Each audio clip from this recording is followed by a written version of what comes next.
ଜଗନ୍ନାଥ ପିଲାମାନେ ତ ସେଦିନ ଆମର କ୍ଲାସ୍ ସରିଥିଲା ବର୍ଗମୂଳରେ। ତ ବର୍ଗ କହିଲେ ଆମର ବୁଝିଥିଲେ ଯେ 4 ଗୁଣନ 4 ବା 4 ସ୍କୋୟାର ସମାନ 4 ଗୁଣନ 4 ବା 4 ବର୍ଗ ସମାନ 4 ଗୁଣନ 4 ସମାନ ହେଉଥିଲେ 16। ତାର ଓଲଟାଟା ହେଉଛି ବର୍ଗମୂଳ। ବର୍ଗମୂଳ ହେଉଛି କେତେ ନା 16କୁ ଆମେ ଲେଖିପାରିବା 4 ଗୁଣନ 4 ବା 16ର ବର୍ଗମୂଳ। ଏଇ ଚିହ୍ନଟା ଦେବ ବା 4 ଗୁଣନ 4 ବର୍ଗମୂଳ। ଏ ଦୁଇଟାରୁ ଗୋଟେକୁ ଲେଖିବ ବା 4 ହେଉଛି ତାର ଉତ୍ତର। ତା ବର୍ଗମୂଳ ହେଉଛି କେତେ ନା 16ର ବର୍ଗମୂଳ ହେଉଛି 4। ତେଣୁ ଆମେ 50 ବର୍ଗ ସେମି କ୍ଷେତ୍ରଫଳ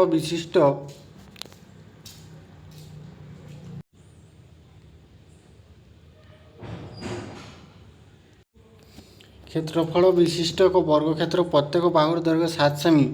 ଆମେ 7କୁ 49ର ବର୍ଗମୂଳ କହୁ। ସାଧାରଣ ଭାବେ ଯଦି y xର ସ୍କୋୟାର ହୁଏ ବା xର ବର୍ଗ y ସମାନ xର ବର୍ଗ ହୁଏ, ତେବେ x ହେଉଛି yର ବର୍ଗମୂଳ। ଯେମିତି କହିଥିଲି ଯେ 4 ଗୁଣନ 4 ଧରାଯାଉ 16ଟା ହେଉଛି y ସମାନ 4 ଗୁଣନ 4 4ର ସ୍କୋୟାର, ତାହେଲେ 16 ସମାନ 4ର ସ୍କୋୟାର, ତାହେଲେ x ହେଉଛି yର ବର୍ଗମୂଳ। ତାହେଲେ 4ଟା ହେଉଛି 16ର 4 ହେଉଛି 16ର ବର୍ଗମୂଳ। 64ର ବର୍ଗମୂଳ କେତେ ହେବ? ଆମେ ଜାଣିଛୁ 8 ଗୁଣନ 8 64, ତେଣୁ 8 ହେଉଛି 64ର ବର୍ଗମୂଳ। ତେବେ -8 ଗୁଣନ -8 ମଧ୍ୟ 64।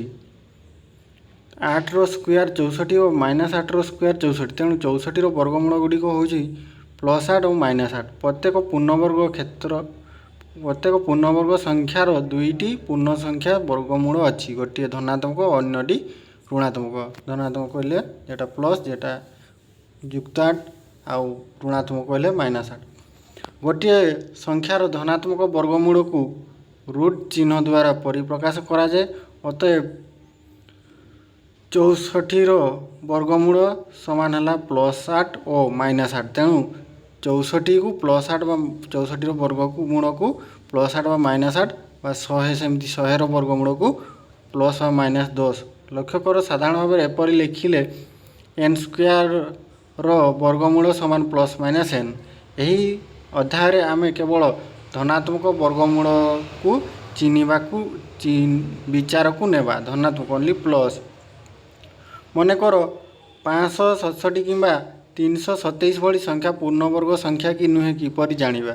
ଯଦି ଏହା ଏକ ପୂର୍ଣ୍ଣବର୍ଗ ସଂଖ୍ୟା, ତେବେ ଆମେ ଏହାର ବର୍ଗମୂଳ କିପରି ନିର୍ଣ୍ଣୟ କରିବା? ଆମେ ଜାଣୁ ଯେ ପୂର୍ଣ୍ଣବର୍ଗ ସଂଖ୍ୟାଗୁଡ଼ିକ 1, 4, 9, 6, 5 କିମ୍ବା ଯୁଗ୍ମ ସଂଖ୍ୟକ 0ରେ ଶେଷ ହୁଏ।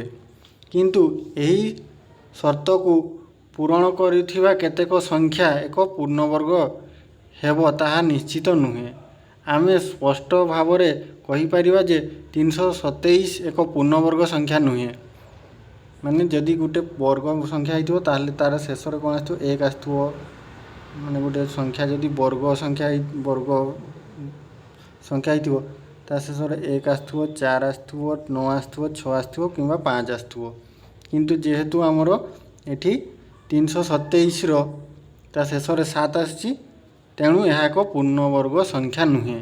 ବା ତେବେ 567 ଏକ ପୂର୍ଣ୍ଣବର୍ଗ ନୁହେଁ ଆମେ ନିଶ୍ଚିତ ହୋଇପାରିବା ନାହିଁ।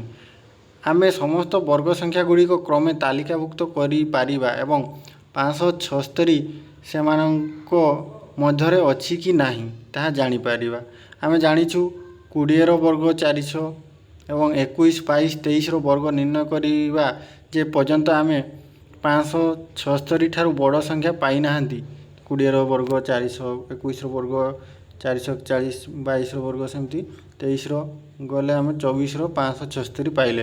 मात्र यही परीक्षार बड़ संख्या निर्णय प्रযোज्य हम ना गोटे गोटे कला बेलू आम एत बड़ संख्या को आम कर ना। मन पका 1 रु आरंभ कर क्रमिक अजुग्म संख्या मानकर जोगफल प्रत्येक वर्ग संख्या को प्रकाश करें जमी 81 रु आम 1 तापर 3 वियोग कले 5 वियोग कले 77 रु 72 आसला 72 7 वियोग कले 65 65 9 वियोग कले 56 56 रु 11 वियोग कले 45 45 13 वियोग कले 32 32 रु 15 वियोग कले 17 और 17 17 कले 0। 81 रु आम 1 रु आरंभ कर क्रमागत भाव 9 थर अजुग्म संख्या विजोग करिया परे आम 0 पाइलु। तेणु 81 समान 81 वर्गमूल समान 9 आम यही प्रणाली रे 9 थर वियोग कले यही प्रणाली रे 729 वर्गमूल निर्णय करि परिबा कि हाँ किंतु यह समय सापेक्ष अटे 729 कला बेलू बहुत समय जीव। आम जानू जे गोटे पूर्ण संख्या को तार निज सहित गुणन कले एक पूर्णवर्ग संख्या मिलता है। जमती आम कही जे गोटे 4 को 400 गुणन कले आम केते पाइबा 16 गोटे पूर्ण संख्या को ताहारी निज सहित 4 को 400 गुणन कले आम कि पाइला वर्ग संख्या पाइले 16 पाइले। गोटे संख्या को यार मौलिक गुणनीयक मानकर गुणफल भाव प्रकाश कले यह पूर्णवर्ग कि नुहे जानिबा सहज हब कि हाँ जदि आम संख्याटीर मौलिक गुणनीयक गुड़िक समान 2 भाग में भाग करदेवा तेबे प्रत्येक भाग में मौलिक गुणनीयक मानकर गुणफल ही संख्याटीर वर्गमूल होता है। जमती 324 324 रो आम 324 देखो 324 को आम तार मौलिक गुणनीयक माने आउ लसागु भी करदे 2 गुणन 2 गुणन 3 गुणन लसागु गोटे कर 324 24 रे 2 रे कटले 2 के 2 1 2 रहा 212 2 2 दुणे 4 आथरे 2 रे कटले 2 16 2 के 2 ना यहाँ कटो के 3 नुआ साइड कर दूँ 3 नुआ 3 3 3 दुणे 6 81 3 दुणे 6 ये रहा 2 1 3 7 21 3 रे कले 3 नुआ 27 3 रे कटले 3 3 आ के पाइले ये आम पाइले ना आम पाइले गोटे 2टा 3 1 2 3 4 5 5टा 3 ना 1 2 3 4 5 5टा 3 पाइले 5टा 3 ये ठीक 5टा नहीं 4टा 3 पाइले तो आम एठू आम लिखिपर 324 समान 2 2टा पाइले गुणन 3 4टा 4टा 3 4टा 3 पाइले 3 गुणन 3 गुणन 3 गुणन 3 यटा को वर्तमान यह को एमती लिखा बा ताकू ता वर्गमूल एमती चिन्ह देदेवा ए वर्गमूल समान एठू 2टारू गोटे आसो आम से 2टा को करके वर्ग करते बर्तमान 2टारू गोटे आनिबा जमती 2 2टारू गोटे आसला एटी 3 3 2टारू गोटे आसला 3 गुणन एटी 3 2टारू गोटे आसला 3 समान हो गला 2 2 3 6 3 18 ताहले 18 है उत्तर बा आंसर होची केते ना 18 18 वर्ग होची 324 यहाँ को आम निम्न निम्न मत भाग भाग करि परिबा जे 324 को 2 गुणन 3 गुणन 3 2 भाग करदेवा 2 गुणन 3 गुणन 3 से 2 3 2 2 3 3 ର ସ୍କୋୟାର ବା 18 ର ବର୍ଗ। ଆମେ ମୌଳିକ ଗୁଣନୀୟକ ଗୁଡ଼ିକ ଯୋଡ଼ିଲେ ମଧ୍ୟ ଲେଖିପାରିବା, ଅର୍ଥାତ୍ 2 ଗୁଣ 2 3 ଗୁଣ 3 3 ଗୁଣ 3। ଏଥିରୁ ଆମେ ଜାଣିଲେ ଯେ 324 ଏକ ପୂର୍ଣ୍ଣବର୍ଗ, ଅର୍ଥାତ୍ 324 2 3 3 ର ବର୍ଗ ବା 18 ର ବର୍ଗ। ତେଣୁ 324 ର ବର୍ଗମୂଳ ହେଉଛି 18। 156 ଗୋଟିଏ ପୂର୍ଣ୍ଣବର୍ଗ କି? 156କୁ ମୌଳିକ ଗୁଣନୀୟକ ମାନଙ୍କର ଗୁଣଫଳରେ ପ୍ରକାଶ କଲେ ଆମେ ପାଇବା 156କୁ ତା'ର ଲସାଗୁ କଲେ ଆମେ କେତେ ପାଇବା ନା 156କୁ ପାଇବା ଆମେ 2 2 3 ଆଉ 13। ତାହେଲେ ଆମେ ଏହି ଗୁଣନୀୟକ ଗୁଡ଼ିକ ଯୋଡ଼ିରେ ପ୍ରକାଶ କରିପାରିବା ନାହିଁ। ଏଠି ଯୋଡ଼ି 2ଟା 2 ରହିଲା, 3 ଗୋଟେ ଆଉ ଗୋଟେ 3 ନାହିଁ, 13 ଗୋଟେ ଆଉ ଗୋଟେ 13 ନାହିଁ। ତାହେଲେ ଯୋଡ଼ିରେ ଆମେ ଯେହେତୁ ପ୍ରକାଶ କରିପାରୁନାହେଁ,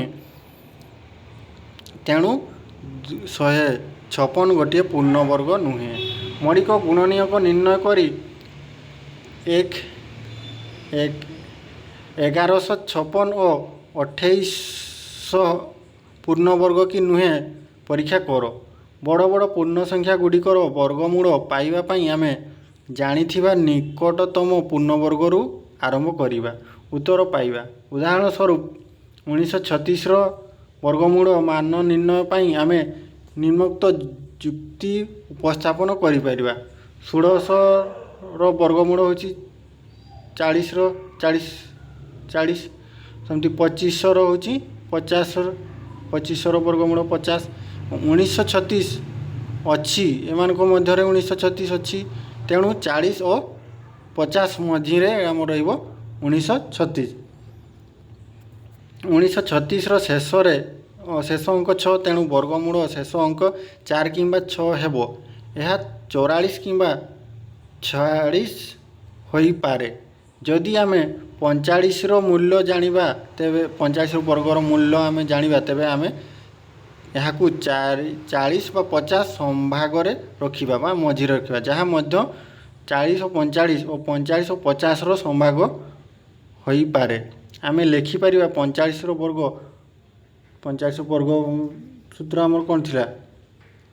45ର ବର୍ଗ ଆମେ କ'ଣ ଲେଖିପାରିବା ନା 40 ଯୁକ୍ତ 5 ସମାନ 45 ଗୋଟେ ଲେଖିପାରିବା, ଆଉ ଗୋଟେ ସେମିତି 40 ଯୁକ୍ତ 5 ଦୁଇଟାର ବର୍ଗ।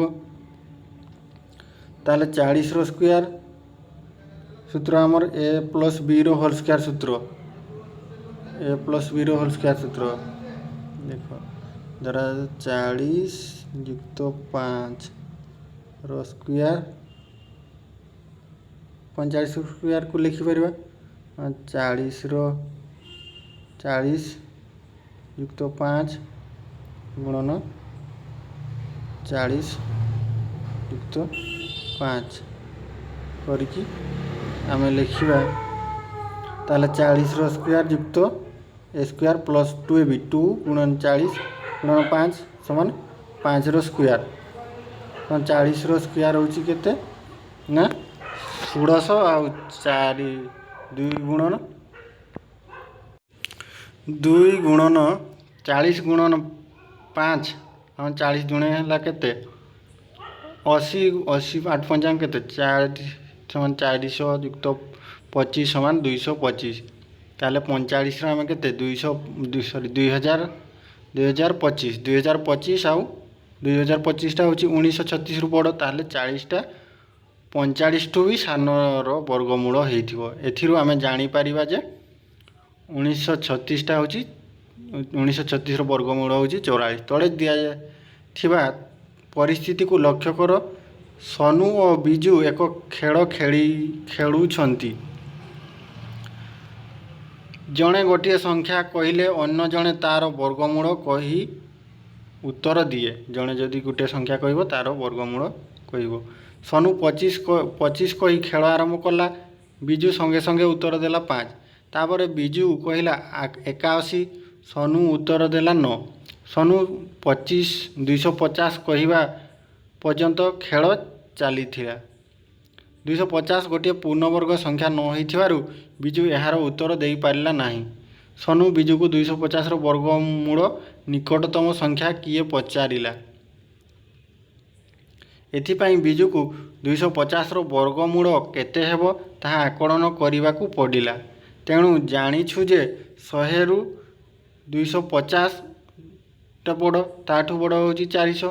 ତାହେଲେ 100ର ବର୍ଗମୂଳ ହେଉଛି 10 ଓ 400 ହେଉଛି 20। ତାହେଲେ 10ରୁ 20 ଭିତରେ ରହିବ। ତାହେଲେ 10ରୁ 20 ଭିତରେ ରହିଲା 250।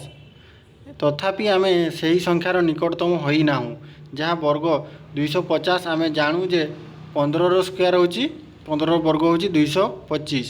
ତେଣୁ 16ର ବର୍ଗ ହେଉଛି 256। ତେଣୁ 15 ଓ 16 ମଝିରେ ରହିଲା 250। ଯେହେତୁ 225 ତୁଳନାରେ 250ର ଅଧିକ ନିକଟତମ ହେଉଛି 256, ତେଣୁ 250ର ମୂଲ୍ୟ ପ୍ରାୟ 16। ଯଦିଓ ଏହା 16 ଠାରୁ ସାମାନ୍ୟ କମ୍। ଆସ ଆଉ ଗୋଟିଏ ସଂଖ୍ୟାକୁ ନେଇ ଆଲୋଚନା କରିବା ଯେଉଁଥିରେ ଆମକୁ ବର୍ଗମୂଳକୁ ଆକଳନ କରିବାକୁ ପଡ଼ିବ। ଅଖିଳ ପାଖରେ 125 ବର୍ଗ ସେମି କ୍ଷେତ୍ରଫଳ ବିଶିଷ୍ଟ ଖଣ୍ଡିଏ ବର୍ଗାକୃତି କପଡ଼ା ଅଛି। 125 ସେମି ବିଶିଷ୍ଟ ଗୋଟିଏ ବର୍ଗଖଣ୍ଡ କପଡ଼ା ଅଛି କାହା ପାଖରେ? ଅଖିଳ ପାଖରେ। ଏଥିରୁ 15 ସେମି ଦୈର୍ଘ୍ୟର ବର୍ଗାକୃତି କପଡ଼ା କଟାଯାଇ ପାରିବ କି? 15 ସେମିର କାଟିପାରିବ କି? ଯଦି ନୁହେଁ, ତେଣୁ ଜାଣିବାକୁ ଚାହାନ୍ତି ଯେ ଏହି କପଡ଼ା ଖଣ୍ଡକୁ କେଉଁ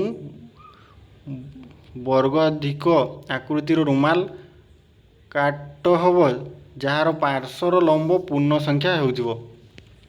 125ର ପୂର୍ଣ୍ଣବର୍ଗ ସଂଖ୍ୟା ନୁହେଁ। 125 ଗୋଟେ ପୂର୍ଣ୍ଣବର୍ଗ ସଂଖ୍ୟା ନୁହେଁ। ନିକଟତମ ପୂର୍ଣ୍ଣବର୍ଗ ସଂଖ୍ୟା ଗୁଡ଼ିକ ହେଉଛି 125ର ପାଖାପାଖି ହେଉଛି କେତେ? 11 ସ୍କୋୟାର ହେଉଛି 121 ଓ 12 ସ୍କୋୟାର ହେଉଛି 144। ତେଣୁ ଏହି କପଡ଼ାକୁ ଅତି ବେଶୀରେ 11 ସେମି ଦୈର୍ଘ୍ୟର ବର୍ଗାକୃତି ରୁମାଲଟିଏ ପ୍ରସ୍ତୁତ କରାଯାଇପାରିବ।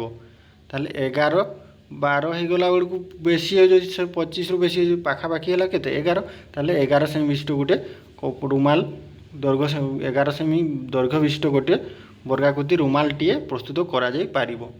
ନିଜେ କରି ଦେଖ। ନିମ୍ନଲିଖିତ ସଂଖ୍ୟାଗୁଡ଼ିକ ମଧ୍ୟରୁ କେଉଁଗୁଡ଼ିକ ପୂର୍ଣ୍ଣବର୍ଗ ସଂଖ୍ୟା ନୁହେଁ? ଯେମିତି ଆମର 2032ଟା ଗୋଟେ ବର୍ଗମୂଳ କି ନୁହେଁ? ସେମିତି 2032ର ପାଖାପାଖିକୁ ନେବ ଆମର କେତେ?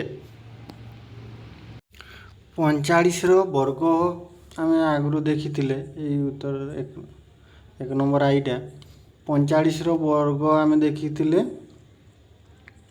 2025। ତେଣୁ ଏଟା ଗୋଟେ 2032ଟା ଗୋଟେ ପୂର୍ଣ୍ଣବର୍ଗ ନୁହେଁ। 2048 ହେଇପାରିବ କି ଦେଖ? ନିଜେ କରି ଦେଖ। ଏଗା ନିଜେ କରିଥିବ। ଯଦି ନ ହେଲା ତାପର କ୍ଲାସ୍ରେ ମୁଁ ନିଜେ କରିଦେବି। ଯେଗା ଆଜି ହେଉଛି ସେଗା ମୁଁ ନିଜେ କରିଦେଉଛି।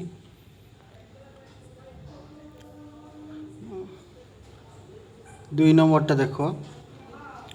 64ର ବର୍ଗ ଏମାନଙ୍କ ମଧ୍ୟରୁ 64 ବର୍ଗ 108ର ବର୍ଗ ଏବଂ 292 ଏବଂ 36ର ବର୍ଗ ମଧ୍ୟରୁ କେଉଁଗୁଡ଼ିକ ଶେଷ ଅଙ୍କ 4? ଦେଖ ଆମର 64 4 ଚଉ 16 ଲାଷ୍ଟରେ 6 ଆସିଛି। ତେଣୁ ଏଟାର ନୁହେଁ, ଏଟା ହେବ ନାହିଁ। ତାପରେ 108ର 8 64 ଲାଷ୍ଟରେ 4 ଆସିଛି, ଏଇଟା ଗୋଟେ ହେବ। ସେମିତି 292ର 2 ଦୁଣେ 4 ଲାଷ୍ଟରେ 4 ଆସିଛି, ଏଟା ବି ହେବ। ତାହେଲେ ଏଟା ବି ଗୋଟେ ହେବ। ସେମିତି 36ର ହେଉଛି 636, 6 ଆସିଛି ଲାଷ୍ଟରେ, ତେଣୁ ଏଟା ବି ଗୋଟେ ଏହାର ଶେଷରେ 4 ଆସୁନାହିଁ। 3 ନମ୍ବର ଛାଡ଼, ସେଟା ପରେ କରିଦେବି।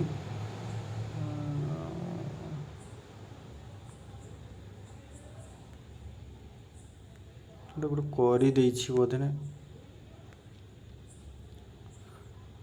ଯଦି 125ର ସ୍କୋୟାର 15,625, ତେବେ 126ର ମାନ କେତେ ହେବ? 126ର ସ୍କୋୟାର ମାନ କେତେ ହେବ? 125ର ସ୍କୋୟାର ପ୍ଲସ୍ 126 କରିକି କେତେ ହେବ ଉତ୍ତର?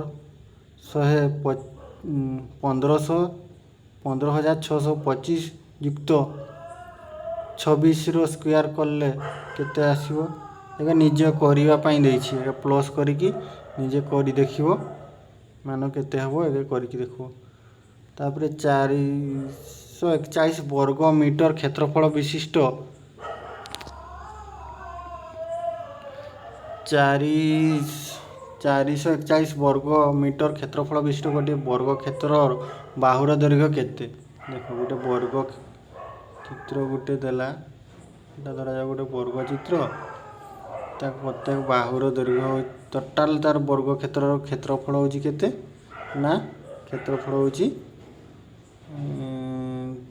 441 तार कही तार बाहुर दैर्घ्य माने एटा गोटे बाहु एटा गोटे बाहु तार बाहुर प्रत्येक बाहुर दैर्घ्य एटा गोटे बाहु ताले आम जानी वर्ग क्षेत्रफल सूत्र कौन ना क्षेत्रफल समान बाहु गुणन बाहु थिला किंतु आमर एठी की करिवा वर्ग क्षेत्रफल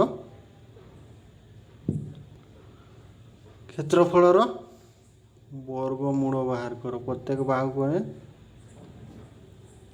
वर्ग क्षेत्रफल 4 गुणन बाहु थिला एठी 4 रे हरिबो बस तार वर्गमूल ताले वर्गमूल समान आमर केते काढिबा ना एटा आमर 441 टा होची 21 रो वर्गमूल एटा को हम लसागु करथिले हितांदा किंतु हम जेहेतु जानिछे 21 रो वर्गमूल 21 गुणन 1 रो रूट ओवर समान होची 21 होची तार उत्तर बा एटा को अलगा प्रकार जेंति करिवा यदि करिया हमें 21 गुणन 21 समान होची 441 वर्ग क्षेत्रफल बाहु गुणन बाहु बा जेहेतु आम बाहु जानिने सेटा को आम पुणी लिखि पारिबा कोन ना x रो स्क्वायर समान होची 441 ताले x समान केते ना 441 रो रूट ओवर बा वर्गमूल समान होची केते 441 टा केते हो 21 गुणन 21 रो रूट ओवर करले आसीबो केते ना तार उत्तर समान आसीबो वर्ग तार गोटे बाहुर दैर्घ्य आसीबो 21 वर्ग मीटर देछि माने मीटर आउ तारे 4 नंबर गला 5 नंबर 4 9 और 10 द्वारा विभाज्य क्षुद्रतम वर्ग संख्याटी केते 4 9 आउ 10 द्वारा विभाज्य क्षुद्रतम वर्ग संख्याटी केते धरा जाऊ 4 9 10 4टा को हम लिखिपर 2 गुणन 2 9टा को 3 गुणन 3 10टा को 2 गुणन 5 आम से लिखिपर 2 गुणन 2 9 4 36 10 है 360 360 तो हो नहीं कहारी वर्ग ताले 2 गुणन 3 गुणन 5 जदि करवा 6 5 30 30टा भी वर्ग संख्या हो नहीं 4 3 12 12 10 120 भी हो नहीं द्वारा विभाज्य क्षुद्रतम वर्ग संख्याटी केते 4 द्वारा विभाज्य 2 द्वारा विभाज्य हम 9 द्वारा 3 द्वारा 10 द्वारा माने 2 कि 5 द्वारा विभाज्य होथो ताले देखो मोर 100टा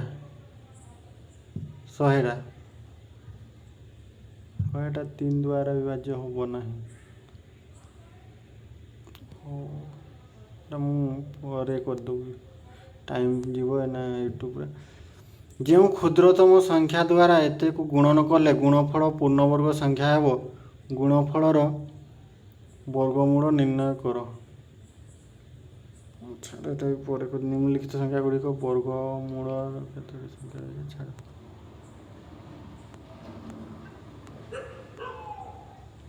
1 रो स्क्वायर 2 रो स्क्वायर 3 रो स्क्वायर 2 रो स्क्वायर कले 1 रो स्क्वायर कले सेमती 2 रो 1 गोटे 1 रो स्क्वायर तापर 2 थर आसिला तापर 3 थर 1 रो स्क्वायर 3 रो स्क्वायर 6 रो स्क्वायर समान 7 रो स्क्वायर 3 रो स्क्वायर 4 रो स्क्वायर 12 रो स्क्वायर समान 13 रो स्क्वायर सेमती 4 स्क्वायर युक्त 5 स्क्वायर समान 20 स्क्वायर समान 4 पंचा 20। ओहो यहाँ को धरा जा गुणन 1 2 के 2 2 स्क्वायर समान ये देख ये 1 गुणन 2 समान 2 सेमती 1 स्क्वायर गुणन 2 स्क्वायर गुणन 2 स्क्वायर समान 2 के 3 स्क्वायर से भाया गोटे टाइप्र नहीं 2 गुणन 3 2 2 6 6 स्क्वायर 2 स्क्वायर 3 स्क्वायर 6 स्क्वायर समान 7 स्क्वायर टा कले आसो तुम से उत्तर आसो 7 स्क्वायर आसो 3 स्क्वायर 4 स्क्वायर 3 दुणे 3 चौ 12 12 स्क्वायर समान 13 स्क्वायर सेमती ये टोटालटा हूँ 13 स्क्वायर सेमती 4 स्क्वायर युक्त 5 स्क्वायर युक्त 20 स्क्वायर समान केते हम ये काढ़ ये देख आमर आसला केते होते 4 ये 20 पर केते आसो 21 ताले एटा हूँ 21 स्क्वायर सेमती करके देख 9 10 ये हम के 9 10 ये गुणन 4 5 20 होता है 9 10 90 स्क्वायर प्रथम डेस्टार हम सामान हूँ 90 पर के आसो 91 91 स्क्वायर। अच्छा तले दि जा चित्र को देख केतोटी छोट वर्ग चित्र अच्छी उक्त संख्यार मौलिक गुणनीयक गुड़िक लेख तले चित्र केतोटी छोट वर्ग चित्र अच्छी उक्त संख्यार मौलिक गुणनीयक गुड़िक लेख धरा जाओ यहीटार देख 1 2 3 4 5 6 7 8 9 10 11 12 13 14 15 16 17 18 19 20 21 22 23 24 25टा अच्छी ताले तार मौलिक गुणनीयक हूँ केते 25 5 तार वर्गमूल से टाइप तापर आसला घन संख्या घन देख वर्ग होता आम 2 गुणन 2 समान आम लिखुले 2 स्क्वायर एटा हूँ वर्ग बा 2 वर्ग समान केते हम 2 दुणे 4 किंतु घन है बेलू 3टा आसो वर्गर आम 2 साइड को नौले 2 पार्श को नौले जमी यहाँ गोटे वर्ग चित्र यहाँ गोटे बाहु एटा गोटे बाहु 2 पार्श्व को नौले किंतु घनर आसो देख ये घन तुम लडू गुटी देखीच लडू गुटी एटा गोटे पार्श्व एटा गोटे पार्श्व आ गोटे कुणिया पार्श्वटा यहाँ ताले आमर केते आसो 3टा संख्या को गुणन कर धरा जाओ 3 घन 3 घन 3 गुणन 3 घन क्यूब जेटा 3 गुणन 3 गुणन 3 समान 3 3 9 3 केते हला 27 3 घन हूँ 27 जमीती खातार तुम घन क्यूब शब्दटी पूर्वर जाच समघन हूँ एक घन वस्तु जार समस्त पार्श्व समकोण मिसी थाए एवं समान 1 सेमी बाहु विशिष्ट केतोटी घन को नेले 3 सेमी बाहु विशिष्ट गोटे समघन प्रस्तुत हो पारिबो कौन कहला 1 सेमी बाहु विशिष्ट केतोटी समघन को नेले 3 सेमी बाहु विशिष्ट गोटे समघन हो पार 1 सेमी वाला गोटे छोट छोट टाइप घन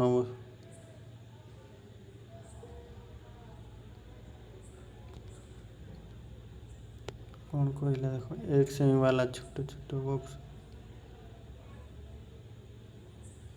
एटा हला गोटे 1 सेमी वाला आ गोटे हला एटा गोटे 1 सेमी वाला घन वस्तु आ गोटे हला एटा 1 सेमी वाला जब 3टा नब 3टा नेले कि हम गोटे 3 सेमी बाहु विशिष्ट गोटे घन प्रस्तुत हो पार जाना केमती आस 1 8 27 भली संख्या गुड़िक नहीं विचार करवा यही संख्या गुड़िक पूर्ण घन संख्या कहुए कहीं एपरी कहुए कहीपर कि प्रत्येक संख्या पाखरे ପ୍ରତ୍ୟେକ ସଂଖ୍ୟା ପାଇବା ପାଇଁ ଆମେ ଗୋଟିଏ ସଂଖ୍ୟାକୁ 3 ଥର ଗୁଣନ କରିଥାଉ। ଯେପରି 1କୁ 1 ଗୁଣନ 1 ଗୁଣନ 1 ସମାନ 1, 8କୁ 2 ଗୁଣନ 2 ଗୁଣନ 2 ସମାନ 8, 2 ଦୁଣେ 4 ଦୁଣେ 8, 27କୁ 3 ଗୁଣନ 3 ଗୁଣନ 3 ସମାନ 3 3 29 27, 9କୁ ଘନ ସଂଖ୍ୟା 9 ଏକ ଘନ ସଂଖ୍ୟା ଏକ ହେବ କି? ଆସ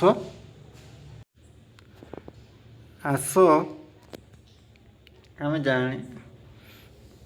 9 ଏକ ଘନ ସଂଖ୍ୟା ହେବ କି? ଆମେ ଜାଣିଛେ 2 ଗୁଣନ 2 ଗୁଣନ 2 ସମାନ 8 ଏବଂ 3 ଗୁଣନ 3 ଗୁଣନ 3 ସମାନ ହେଉଛି 27। ଏଥିରୁ ଆମେ ଜାଣି ହେଉଛି ଯେ 9 ଗୋଟିଏ ଘନ ସଂଖ୍ୟା ନୁହେଁ ବା 10ରୁ 26 ମଧ୍ୟରେ କୌଣସି ଘନ ସଂଖ୍ୟା ନାହିଁ। 4 ଏକକ ଦୈର୍ଘ୍ୟ ବିଶିଷ୍ଟ ଗୋଟିଏ ଘନରେ କେତୋଟି ଏକକ ସମଘନ ରହିବ ତୁମେ କହିପାରିବ କି? ଏଥିରେ 61ଟି ଏକକ ବିଶିଷ୍ଟ ସମଘନ ଅଛି। ତୁମେ ଏକକ ସମଘନ ଭଲ ଭାବରେ ଲକ୍ଷ୍ୟ କଲେ ଜାଣିପାରିବ ଏହାର ପ୍ରତ୍ୟେକ ସ୍ତରରେ 4 ଗୁଣନ 4ଟି ଏକକ ସମଘନ ଅଛି, ଅର୍ଥାତ୍ ପ୍ରତ୍ୟେକ ସ୍ତରରେ 4 ଗୁଣନ 4 ବା 16ଟି ଏକକ ଘନ ଅଛି। ଏହିପରି 4ଟି ସ୍ତର ଅଛି, ଅର୍ଥାତ୍ ମୋଟ ଏକକ ଘନ ସଂଖ୍ୟା 4 ଗୁଣନ 4 ଗୁଣନ 4 ସମାନ 4ଟା 3 ଥର ଗୁଣନ ହେଲେ 4 × 64 ହେବ।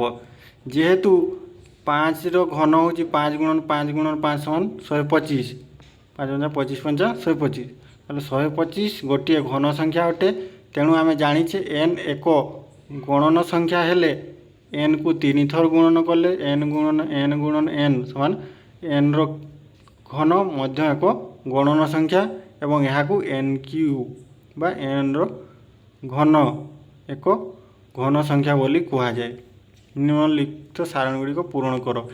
1ର ଘନ ହେଉଛି 1, 2ର ଘନ 8, 3ର ଘନ 27, 4ର ଘନ 64, 5ର ଘନ ସେମିତି 6ର କରିକି ଆଣିବ। 6ର ଘନ କେମିତି ପାଇବ?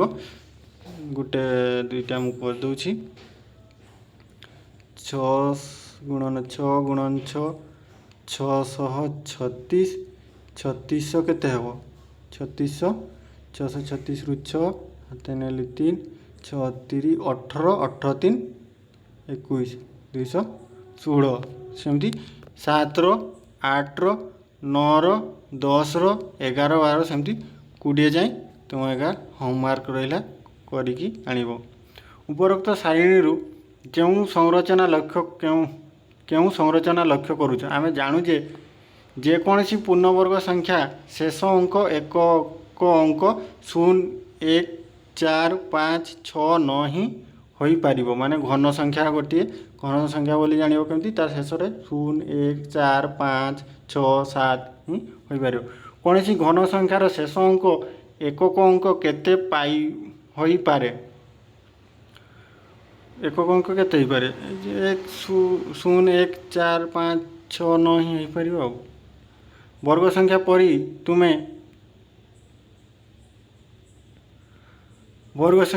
ତୁମେ 1 ଅଙ୍କ 2 ଅଙ୍କ ଓ 3 ଅଙ୍କ ବିଶିଷ୍ଟ କେତୋଟି ଘନ ସଂଖ୍ୟା ଅଛି କହିପାରିବ କି? 1 ଅଙ୍କ ବିଶିଷ୍ଟ, ଯେମିତି 1 ଅଙ୍କ ବିଶିଷ୍ଟ ସଂଖ୍ୟା କିଏ?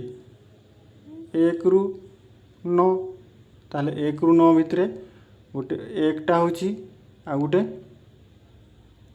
8ଟା ହେଉଛି। ଦୁଇଟା 1 ଅଙ୍କ ବିଶିଷ୍ଟ ସଂଖ୍ୟା ଭିତରେ 2ଟା ଆସିଲା ଘନ ସଂଖ୍ୟା। ସେମିତି 2 ଅଙ୍କ 10ରୁ 99 ଭିତରେ କେତୋଟି ବର୍ଗ ସଂଖ୍ୟା ରହୁଛି? ଘନ ସଂଖ୍ୟା କେତୋଟି ରହୁଛି ସେମିତି କାଢ଼ିକି ଆଣିବ, ଏଟା କହିବ। ସେମିତି 27ଟେ ଗୋଟେ ହେଉଛି 3ର ଘନ, ସେମିତି 4ର 4 × 64, 4ର 64, ତାପରେ ହେଲା 5ର 5 25 5 125 ପାରି ଯାଉଛି। ତାହେଲେ 2 ଅଙ୍କ ଭିତରେ ବି 2ଟା ପାଇଲେ ନା 3 3 9 30 27 81, 3ର ଘନ ସେମିତି 3 3 9 3 27 ତ ହେଲା ନୂଆ ଏକାଶୀ ଛାଡ଼ ସେଟା ହେବନି, ଏଇଟା ବର୍ଗ ସଂଖ୍ୟା ହେଉଛି। ଘନ ସଂଖ୍ୟା ତାହେଲେ 5ର କଲେ 5 25 125 ହେଇଯାଉଛି, ଅଧିକା ହେଇଯାଉଛି। ତାହେଲେ 2 ଅଙ୍କ ବିଶିଷ୍ଟ ସଂଖ୍ୟା ଭିତରେ ମଧ୍ୟ 2ଟା ଘନ ସଂଖ୍ୟା ଅଛି। ଗୋଟିଏ ଘନ ସଂଖ୍ୟାର ଶେଷ ଅଙ୍କ 2ଟି ଶୂନ ହୋଇପାରିବ କି? ବୁଝାଅ। ହୋଇପାରିବ କି? ହୋଇପାରିବ ନାହିଁ, କାହିଁକିନା ସେଇଟା 3 ଥର ଧରାଯାଉ। ଯଦି ଆମେ 10ର ବି କଲେ, 10ଟା ଗୋଟିଏ ସାନ ବା ମାନେ ତାର ଏକକ ସ୍ଥାନରେ ଶୂନ ଆସିଛି, ଗୋଟିଏ ମାତ୍ର ସାନ ଶୂନ ବିଶିଷ୍ଟ ଅଙ୍କ ଅଛି। ତାହେଲେ ଏଟାକୁ ଯଦି 3 ଥର ଗୁଣନ କରିବ, ତାହେଲେ 10 ଗୁଣନ 10 କଲାବେଳକୁ ଆମର ଆସିବ କେତେ? 1000 ଆସିବ।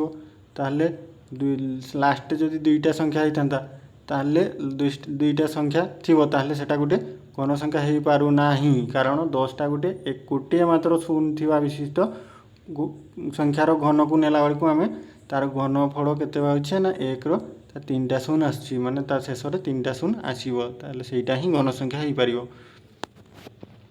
ଆମେ ଯେପରି ଘନ ସଂଖ୍ୟା ଦଶମିକର ବର୍ଗ ନେଇପାରିବା, ସେମିତି 4ର ସ୍କୋୟାର 6ର ସ୍କୋୟାର ନେଉଥିଲେ ସେଠି, ସେମିତି 13.08ର ବର୍ଗ, ସେମିତି -6ର ବର୍ଗ ନେଉଥିଲେ।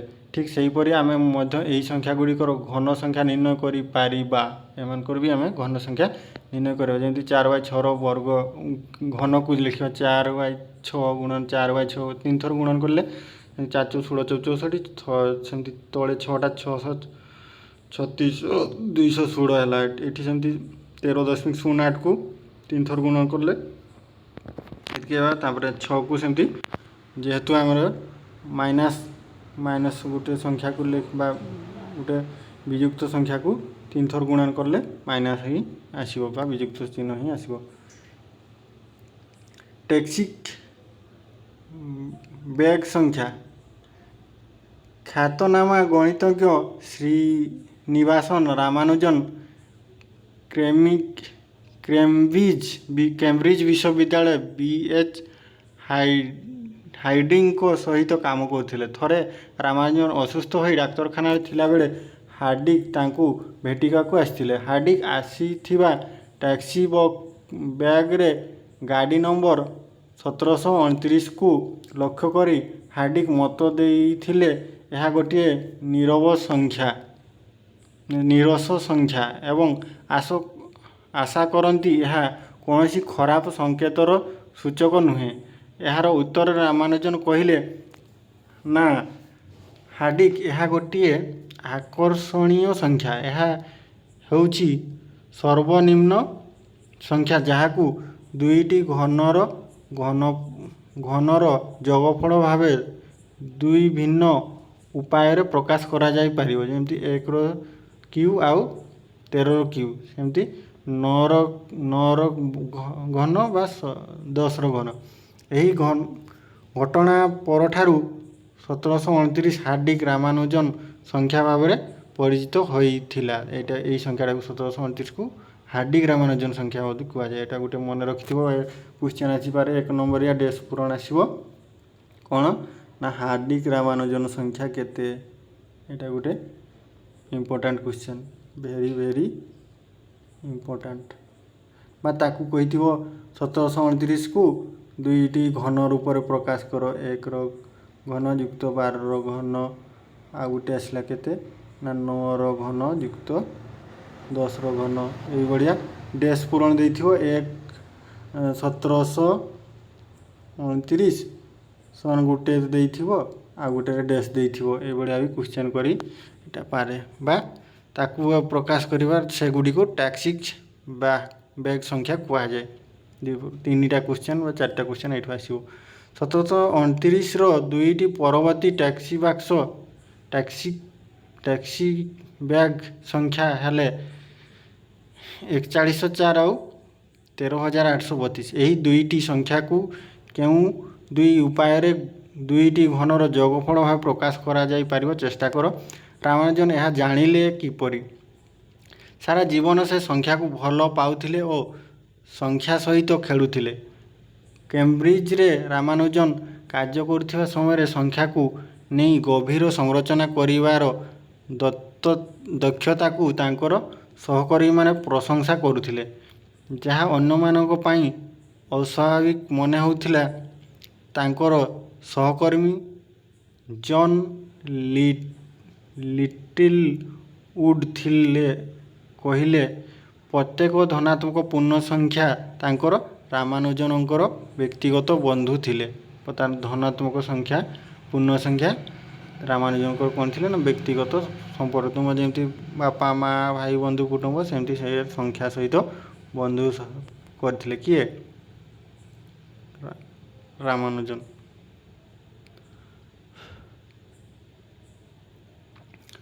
ପୂର୍ଣ୍ଣ ଘନ ସଂଖ୍ୟା ଓ କ୍ରମିକ ଅଯୁଗ୍ମ ସଂଖ୍ୟା। ତଳେ ଦିଆଯାଇଥିବା ସଂରଚନାକୁ ଲକ୍ଷ୍ୟ କଲେ ଜାଣିପାରିବା କ୍ରମିକ ଅଯୁଗ୍ମ ସଂଖ୍ୟାମାନଙ୍କୁ ଘନ ସଂଖ୍ୟା ସହିତ କିପରି ସମ୍ପର୍କିତ। 1 ସମାନ 1ର କ୍ୟୁବ୍, ସେମିତି 3 ଯୁକ୍ତ 5 ସମାନ 8 ସମାନ 2ର କ୍ୟୁବ୍, ସେମିତି 7 ଯୁକ୍ତ 11 ସମାନ 27 ସମାନ 3ର କ୍ୟୁବ୍, ଯୁକ୍ତ କରିଦେଲେ ଏଇଟା ହେଉଛି 27। ଏମିତି 13 ଯୁକ୍ତ 15 ଯୁକ୍ତ 17 ଯୁକ୍ତ 19 ସମାନ ହେଉଛି 64, ଏଇଟା ହେଉଛି 4ର କ୍ୟୁବ୍। ଏମିତି 21 ଯୁକ୍ତ 23 ଯୁକ୍ତ 25 ଯୁକ୍ତ 27 ଯୁକ୍ତ 29 ସମାନ ହେଉଛି 125 ସମାନ 5ର କ୍ୟୁବ୍। 31 ଯୁକ୍ତ 33 ଯୁକ୍ତ 35 ଯୁକ୍ତ 37 ଯୁକ୍ତ 39 ଯୁକ୍ତ 41, ଏଇଟା ହେଉଛି କେଉଁ ସଂଖ୍ୟା ନା ଅଯୁଗ୍ମ ସଂଖ୍ୟାକୁ ଯୋଗ କରିବା 126 ସମାନ 6ର କ୍ୟୁବ୍। ଏହି କ୍ରମରେ ଆମେ କ୍ରମରେ ଯାଉଥିବା ସଂଖ୍ୟା ଗୁଡ଼ିକ 91, 93, 95, 97, 99, 101, 103, 105, 107, 109 ଯୋଗ ନ କରି ତୁମେ ଏହି ସଂଖ୍ୟାମାନଙ୍କର ଯୋଗଫଳ କହିପାରିବ କି? 6 ପରେ ଆସିବ କେତେ? 7। ତାହେଲେ ଏଟା ହେବ କେତେ ନା 7ର କ୍ୟୁବ୍। ସେ କ୍ରମରେ ଯାଉଛି।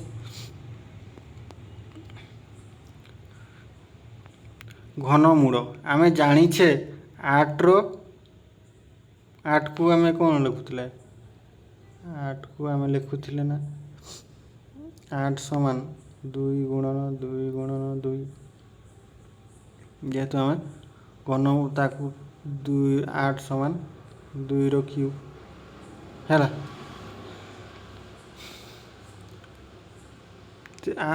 ଆମେ 2କୁ 8ର ଘନମୂଳ କହୁ ଏବଂ ଏହାକୁ 8ର କ୍ୟୁବ୍, ଏଇ ଦେଖ ଏଠି 8ର ଏମିତି ଚିହ୍ନ ଦେଇକି ଲେଖାଯାଏ। ସାଧାରଣ ଭାବେ ଯଦି y xର କ୍ୟୁବ୍ ହୁଏ, ତେବେ xକୁ yର ଘନମୂଳ କୁହାଯାଏ। ଏହାକୁ x yର ଘନମୂଳ ଭାବେ ଲେଖାଯାଏ। ତେଣୁ 8ର ଘନମୂଳ ହେଉଛି 2ର କ୍ୟୁବ୍ର ଘନମୂଳ ସମାନ 2। ଠିକ୍ ସେହିପରି 27କୁ ଆମେ ଲେଖିବା। ଲେଖାଟା ଦେଖ କେମିତି ହେଉଛି। 27ର କ୍ୟୁବ୍, ଏଇ ଚିହ୍ନ 3 ସମାନ, ଏଠି ଆମେ 27ଟାକୁ ଲେଖିପାରିବା ନା 3ର କ୍ୟୁବ୍, ପୁଣି ଏଇଟା ଚିହ୍ନ ହେଲା କ୍ୟୁବ୍ ବା କ୍ୟୁବ୍ ମାନେ ଘନ ଚିହ୍ନ। ତାହେଲେ ଏଟା ଏମିତି କଟାଯାଏନି, କିନ୍ତୁ ଘନ କଟିଗଲା ପରେ ଆମର ଆସିବ କେତେ? 3 ଆସିବ। ଆଉ ଉପର କ୍ଲାସ୍କୁ ଗଲେ ତୁମେ ଜାଣିବ କେମିତି 3କୁ ଏଠି 3ର କ୍ୟୁବ୍ ଥିଲା 1/3 ହେଲା, ଏଇଠି କଟିବ ସମାନ 3। ଏହା ତୁମ ଉପର କ୍ଲାସ୍କୁ ଗଲେ ଜାଣିବ। ହଁ, ତାପରେ ଆସିଲା ସେମିତି 1000ର ଘନମୂଳ ହେଲା 10ର କ୍ୟୁବ୍ କରି 10। ସାଧାରଣ ଭାବେ ଆମେ ଲେଖିବା ଯେ nର ଘନମୂଳ ସମାନ nର କ୍ୟୁବ୍ର ଘନମୂଳ ସମାନ n। ଗୋଟିଏ ସଂଖ୍ୟା ଘନ କି ନୁହେଁ ଆମେ କିପରି ଜାଣିବା? ବର୍ଗ ସଂଖ୍ୟା ଭଳି ମୌଳିକ ଗୁଣନୀୟକର ଉତ୍ପାଦୀକରଣକୁ ବ୍ୟବହାର କରି ଜାଣିବା। ଏମିତି 3, 3, 7, 5 ଏକ ପୂର୍ଣ୍ଣ ଘନ ସଂଖ୍ୟା କି ନୁହେଁ ପରୀକ୍ଷା କରି ଦେଖିବା। 3, 3, 7, 5 ଏଟାକୁ ଲସାଗୁ କରିବ। 3କୁ ଆମେ ସେମିତି କଟିଲେ ସେମିତି ତାକୁ ଲସାଗୁ କରିବ। ଲସାଗୁ କଲେ 3, 3, 7, 5କୁ ଲସାଗୁ କଲେ तीन रे कटा तीन के तीन तीन दुणे 6 रहा 1 5 3 5 15 आ थे तीन रे कटा तीन 3 9 आ रहा 2 2 3 3 7 21 ये 22 हो 1 5 3 5 15 कटिकी आउ थे तीन रे कटा तीन 3 9 तीन दुणे 6 3 5 15 325 को कटा के तीन तीन तीन रे तो कटबनी तो तीन के तीन रहा 25 कट 5 रे कटा 325 को 325 कर आसला 325 को 5 रे कटेले 530 रहा 2 5 5 25 5 रे कटले 5 के 5 5 3 15 हल्ला ना 325 एमती है 325 होता कि सेमती करके आमर आसो केते ना 3 3 3 3 थर आसो 3 आउ 5 आसो 3 थर तेणु यहाँ को आम कौन करवा ना 3 गुणन 5 को हिसाब रे करिकी 3 गुणन 5 ब्रेकेट कर 3 गुणन 5 ब्रेकेट कर 3 गुणन 5 दुईटा जोड़ा संख्या करदेले 3 गुणन 5 रो क्यूब समान 15 रो क्यूब है 3375 अन्न एक उपाय यहाँ आम लिखिपर 3375 को तीन थर गुणन कर 5टा 3 थर गुणन कले 3 रो क्यूब गुणन 5 रो क्यूब समान 3375 ये आम लिखार 3375 वर्ग घनमूल सामान हो 15 500 एक पूर्ण घन संख्या कि 500 को आम कले के 500 को तार लसा कले 2 गुणन 5 गुणन 5 एठारे गुणनीय को गुड़िक तीनोटी समान भागरे भाग करा जाई पारिबो नाही तेणु 500 गोटे पूर्ण घन संख्या नुहे 4 मौलिक उत्पादीकरण घन संख्यार मौलिक उत्पादीकरण 4 रो क्यूब है 64 4 को सेमती तार लसा कले 2 2 2 2 2 2 सेमती 3टारू गोटे 2 गला ये 3टारू गोटे 2 गला ताले 2 रो क्यूब 2 दुणे 4 4 रो क्यूब सेमती ये 6 है 2 गुणन 3 लिखिपर ताले 6 को 2 गुणन ये सेमती 3टारू गोटे 2 रो क्यूब 3 रो क्यूब सेमती 5 को लिखा 3 गुणन 5 12 को लिखिपर के ना 2 गुणन 3 रो क्यूब बोली लिखिपर लक्ष्य कर कौन सी संख्यार प्रत्येकटी मौलिक गुणनिक से ही घन संख्या 3 थर रोचे से ही संख्या गुड़िक घनमूल निर्णय से संख्यार घनमूल निर्णय कर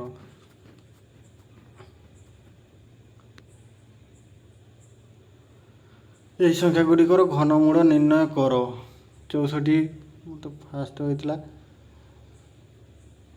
64 बस सेटा को आम एमती जानी बोल लिखिदे चल 64 को लसागु उपाय करवा जदि लसागु उपाय करुचे ताले 2 रे कटेले 2 रे तो सान 4 रे कटेले 2 रे कटेले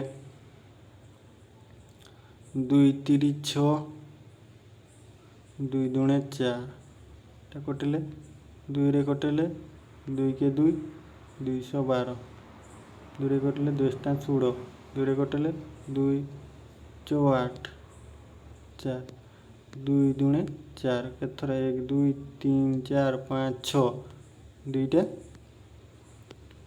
केथर आसी 6 थर ताले 2 गुणन 2 गुणन 2 गुणन 2 ताले आम घन मान 3टारू गोटे जीव एठू 2 आसो गुणन एठू 2 समान 4 ताले 64 वर्गमूल हूँ 4 सेमती 512 को लसागु कर 2 रे कर 2 दूणे 4 1 1 2 5 10 212 2 रे कर 2 के 2 2 दूणे 4 2 3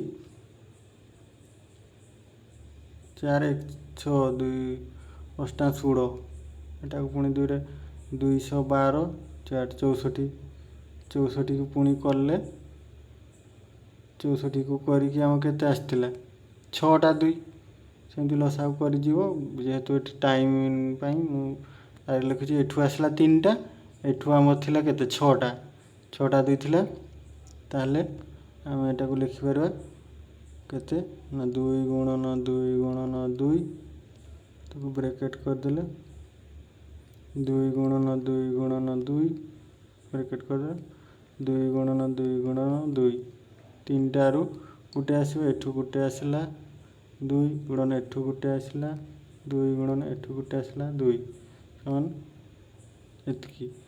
एतकी रो 2 दूणे 4 दूणे 8 मान 512 होची ते ना 8 रो 8 को बा 512 रो घनमूल होची 8 सेमती 729टा एटा तुमे निजे करी आनिबो एटा तुम होमवर्क होला क्रमिक पार्थक्य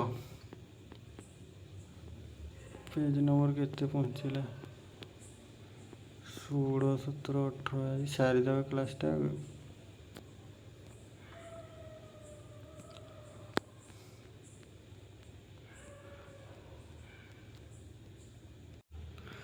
क्रमिक पार्थक्य आमे जानिछे क्रमिक पूर्णवर्ग संख्या मध्य पार्थक्य और युग्म संख्यार एक क्रम सृष्टि होता है। निम्न रे दिया जाइथिबा चित्र को लक्ष्य कर केउथिरे क्रमिक पूर्णवर्ग संख्या मध्य पार्थक्य को दर्शा जाइछि। दुईटी पर्यायर पर समस्त पार्थक्य समान अटे 1 4 9 16 25 36 एमान को भितरे डिफरेंस माने पार्थक्यटा 4 रु एक भितर केते 3 युक्त होईची 4 रु 9 भितर 5 युक्त होईची 9 रु 16 भितर 7 युक्त होईची सेमती 16 रु 25 भितर 9 युक्त होईची 9 25 रु 36 भितर 11 एई मानको भितर पार्थक्य 3 आउ 5 भितर 2 वियोग करले केते आसीबो 2 मान भितर 2 2 5 रु 7 भितर केते पार्थक्य अछि 2 2 ताले क्रमिक पार्थक्य भाई यही पर्याय 1 पर्याय 2 पूर्ण घन संख्या पाई पार्थक्य गुड़िक मध्य क्रमिक पार्थक्य गणना कर जे पर्यंत कौन पर्यायर समान पार्थक्य तफात समान हेउथिबो तुमे कौन लक्ष्य करूछ 1 आउ 8 मझिरे पार्थक्य केते होछि 7 27 आउ 8 मझिरे सेमती 27 आउ 8 मझिरे 9 सेमती 64 आउ 7 14 रु 7 गले केते आसीबो 14 रु 7 गले 7 एठी 1 10 आइछि एठी रहला 5 5 रु गले 329 एठी सेमती किछि ये देखिया जाउनी हो अच्छा पूर्ण घन संख्या मध्य सेमती किसी पार्थक्य जना पड़ू ना इतिहास पृष्ठार पार्थक्य माने सेमती करिगले तो रहिबो तो सेटा तुम निजे करी देखो इतिहास पृष्ठार पूर्ण घन और पूर्ण वर्ग पूर्ण घन संख्या प्रथम जनाशुना बा परिचित तालिका ख्रीष्टपूर्व 1700 बाबिलोनीय मानक द्वारा संकलन करा जाइथिला माटी फलकरे उपलब्ध एही तालिका गुड़िक व्यवहार करा जाय शीघ्र वर्गमूल और घनमूल बाहर करा जाई पारुथिला एहा जमी माप गृह निर्माण संबंधी नक्शा प्रस्तुति और अन्य क्षेत्र में व्यवहार करा जाउथिला जेउथिरे ज्यामितिक हिसाब आवश्यकता थिला। प्राचीन संस्कृत ग्रंथरे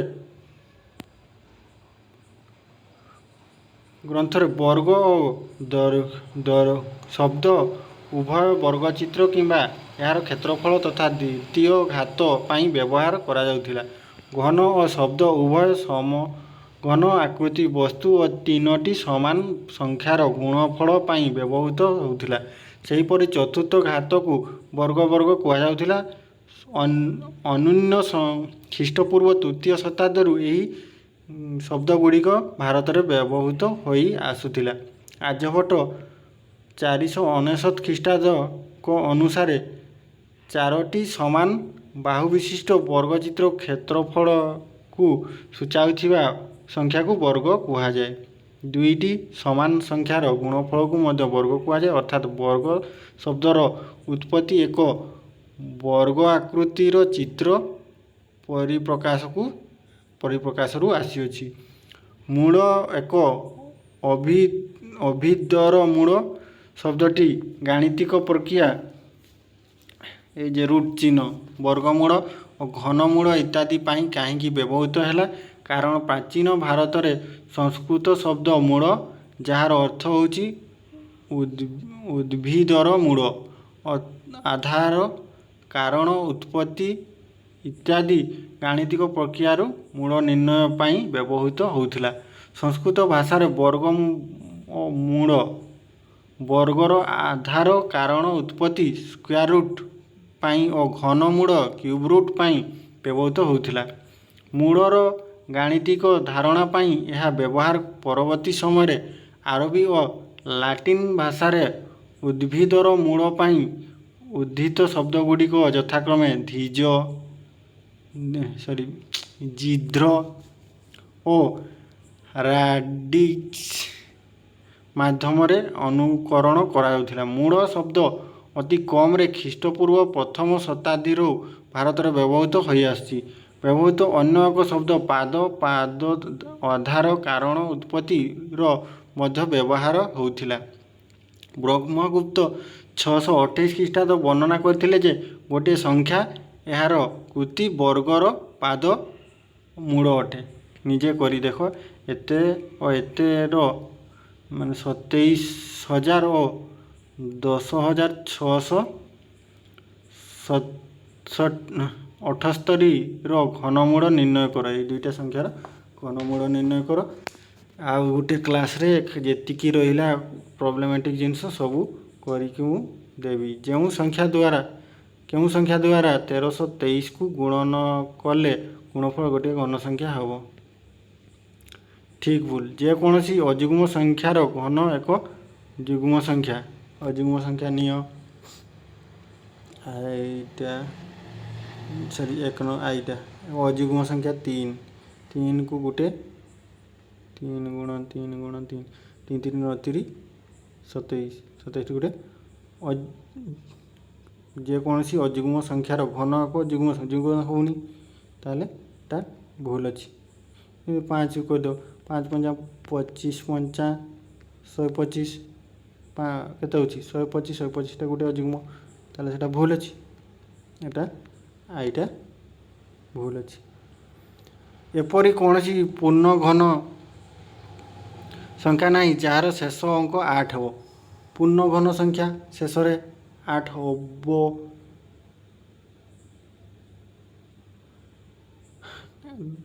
2ର ପୂର୍ଣ୍ଣ ଘନ କେତେ ହେଉଛି? 8 ହେଉଛି, ଶେଷରେ ଆସିଛି, ତାହେଲେ ଏଟା ବି ଭୁଲ। ଗୋଟିଏ 2 ଅଙ୍କ ବିଶିଷ୍ଟ ସଂଖ୍ୟାର ଘନ 3 ଅଙ୍କ ବିଶିଷ୍ଟ ସଂଖ୍ୟା ହୋଇପାରେ। 3 ଅଙ୍କ କେମିତି ହେବ? 2 ଅଙ୍କ ଧରାଯାଉ। ଗୋଟେ ହେଲା 10।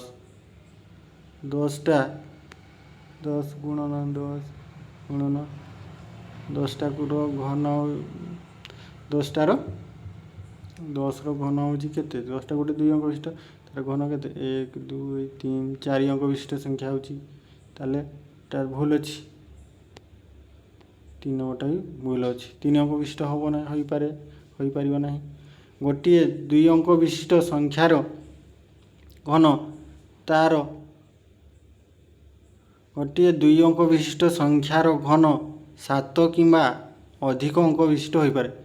2 ଅଙ୍କ ବିଶିଷ୍ଟ ସଂଖ୍ୟାର ଘନ 7 କିମ୍ବା ଅଧିକ କେମିତି ହେବ? ଆମେ ତ ଏଇନା କରି ଦେଖିଲେ दुई अंक विशिष्ट जदि 10 ना 10 4 अंक विशिष्ट हम 7 केमती हम 7 रु अधिक परसेंट बड़टा को नेले जदि धरा जाओ गोटे 2 अंक विशिष्ट संख्या बड़ संख्या जमी 99 रु वर्ग कले मे भी हो पारे देखा से परवर्ती क्लास रे तो करवा। घन संख्या गुड़िकर अजुग्म संख्यक गुणनीयक थाए घन संख्या गुड़िक अजुग्म संख्या गुणनीयक थाए कि नहीं सेटा देखा। मनकर 1331 गोटे पूर्ण घन संख्या उत्पाद निर्णय कर तुम यार घनमूल अनुमान कर कि से एते घनमूल निर्णय कर परवर्ती क्लास रे करवा। केगुड़िक सबुठारु बड़ कारण उपस्थापन कर क्यूब कर वियोग कर केटा बड़ केटा सान देख निम्नलिखित कौनटी सबुठारु बड़ आम कौन शिखिले कौन सी संख्या को सही संख्या सहित गुणन कले प्राप्त गुणनफल को मूल संख्यार वर्ग कहुए। कौन सी संख्या को आम कौन शिखिले कौन सी संख्या सहित कौन सी संख्या को सही संख्या सहित माने धरा जो 1 को 1 सहित गुणन 2 को 2 गुणन सहित 2 सहित गुणन कले आम जहाँ पाइबा ताकू वर्ग संख्या कहवा मूल संख्या गुणफल मूल संख्यार वर्ग कहुए। मूल संख्या हूँ के 1 वर्ग स्वाभाविक संख्या वर्ग को पूर्ण वर्ग संख्या कहुए। प्रत्येक पूर्ण वर्ग संख्या शेषर अंक एक स्थान प्रति पूर्ण वर्ग हो ताले तार सेटा जदि वर्ग संख्या ताले तार शेष 0 1 4 5 6 कि 9 होता है। वर्ग गुड़िक शेष केवल युग्म संख्या 0 रुग्म संख्यक 0 रही वर्ग संख्या 10 वर्ग गले आम के 100 आसला तार शेष वर्ग संख्या तार शेष युग्म संख्यक 0 आसो। वर्गमूल होउछि वर्गर विपरीत प्रक्रिया प्रत्येक पूर्ण वर्गर दुईटी पूर्ण संख्या वर्गमूल थाए गोटे संख्यार धनात्मक वर्गमूल रूट संकेत द्वारा सूचित करा जाए। उदाहरण स्वरूप 9 वर्गमूल होउछि 3 गोटे संख्या को निज सहित 3 थर गुणन करने द्वारा प्राप्त गुणफल को मूल संख्यार घनफल कहुए। यही गोटे गोटे शॉर्ट क्वेश्चन एग्जाम तुमर उदाहरण स्वरूप 1 8 27 गोटे घन संख्या अटंती इत्यादि घन संख्या अटंती। गोटे पूर्ण वर्ग संख्यार मौलिक गुणनीय गुड़िक समान 2 भाग विभक्त करा जाई पारिबो। गोटे पूर्ण घन संख्यार मौलिक गुणनीय गुड़िक समान 3 भाग विभक्त करा जाई पारिबो।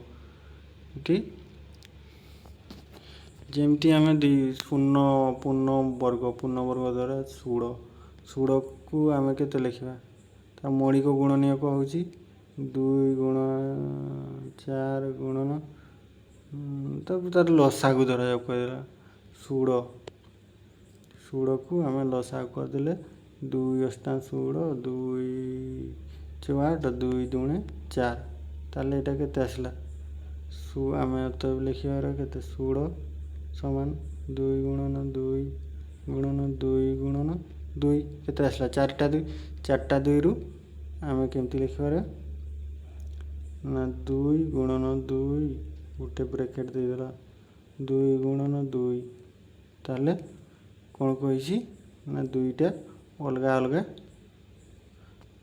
ये करी लिखिपर पूर्णवर्ग संख्या गुड़ी मौलिक गुणनिक समान 2 भाग भाग करदे पारिबा। सेमती घन को भी आम 3 से 2 भाग करुले ये 3 भाग कमती ना 27 को आम 27 तो गोटे होटा 1 गोटे ही बाहर धरा जाओ छाड़ गोटे पूर्ण संख्यार मौलिक गुणनीय गुड़िक समान 3 भाग विभक्त करा जाई पारिबो। वर्गमूल संकेत घनमूलर सूचित करिवा स्वरूप होची तार रूपटा होची केमती 27 रूट चिन्ह देकी तापर 3 लिखिकी समान होची तार 3 होची उत्तर। गोलक धंदार समय वर्गवाड़ी निम्नलिखित संख्या गुड़िक लक्ष्य कर 3, 6, 10, 15, 1 ଏହି ସଂଖ୍ୟା ଗୁଡ଼ିକ ଏପରି ସଜାଡ଼ି ଲେଖାଯାଇଛି ଯେମିତି ପ୍ରତ୍ୟେକ ପାଖାପାଖି ଦୁଇଟି ସଂଖ୍ୟାର ଯୋଗଫଳ ଗୋଟିଏ ପୂର୍ଣ୍ଣବର୍ଗ ସଂଖ୍ୟା ହେବ। ଯେମିତି 3 ଯୁକ୍ତ 6 ସମାନ 9, ସେମିତି 6 ଯୁକ୍ତ 10 ସମାନ 16। ଗୋଟେ ବର୍ଗ ଆସୁଛି 3 ଯୁକ୍ତ 6 ସମାନ 9, 9 ଗୋଟେ ବର୍ଗ ସଂଖ୍ୟା। 6 ଯୁକ୍ତ 10 ସମାନ 16 ଗୋଟେ ହେଉଛି ବର୍ଗ ସଂଖ୍ୟା। 10 ଯୁକ୍ତ 15 ସମାନ 25 ଗୋଟେ ବର୍ଗ ସଂଖ୍ୟା। 5 ଯୁକ୍ତ 15 ଯୁକ୍ତ 1 ସମାନ 16 ଗୋଟେ ବର୍ଗ ସଂଖ୍ୟା। ତୁମେ 1ରୁ 17 ପର୍ଯ୍ୟନ୍ତ ସଂଖ୍ୟାକୁ ପୁନରାବୃତ୍ତି ନକରି ଏପରି ସଜାଡ଼ି ଲେଖ ଯେମିତି ପାଖାପାଖି ଦୁଇଟି ସଂଖ୍ୟାର ଯୋଗଫଳ ଗୋଟିଏ ପୂର୍ଣ୍ଣବର୍ଗ ସଂଖ୍ୟା ହେବ। 1 ଓ 17 ପର୍ଯ୍ୟନ୍ତ ସଂଖ୍ୟାକୁ ପୁନରାବୃତ୍ତି ନକରି ମାନେ ଆଉ ଥରେ ରିପିଟ୍ ନକରି ଏପରି ସଜାଡ଼ି ଲେଖ ଯେପରି ପାଖାପାଖି ଦୁଇଟି ସଂଖ୍ୟାର ଯୋଗଫଳ ଗୋଟିଏ ପୂର୍ଣ୍ଣବର୍ଗ ସଂଖ୍ୟା ହେବ। କେମିତି ହେବ ଏଠି ଦେଖ, ପାଖାପାଖି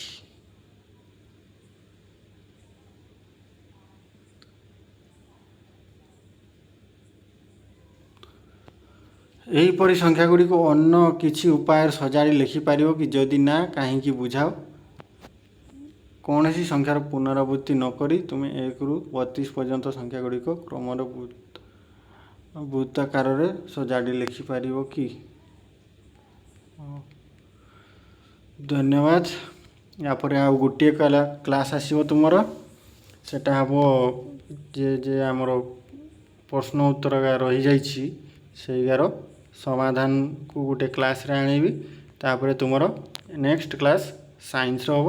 ସାଇନ୍ସ ପରେ ଇଂଲିଶ, ସେମିତି ଚାଲିବ। ଧନ୍ୟବାଦ।